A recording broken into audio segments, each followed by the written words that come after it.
Dragi prijatelji, evo nas danas u salonu keramike Beobalkan. Oni naime 1. marta slave prvi rođendan, tako da smo došli ovde, to su naši prijatelji, naše komšije i došli smo da vidimo šta to oni sve nude.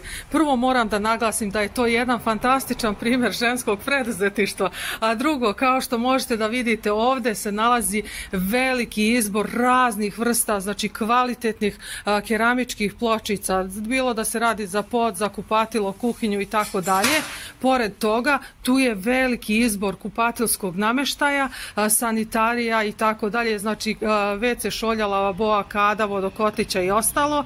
Naravno, tu su raznorazni, znači sve ono što je našim vodovodžijama potrebno, materijal za vodovod, za kanalizaciju i ostalo, i ono po čemu su oni jedinstveni, što malo gde može da se nađe u našim salonima keramike, to su takozvani nemački kompozitni podovi. Znači, verujte mi, ja se u to toliko ne razumem, ali sam samo htela da pomenem, znači onima koji su to upućeniji, znači to su naši majstori i znaju koliko je to dobro i kvalitetno. Znači, kada ste u mogućnosti, dođite u salon keramike Beobalkan.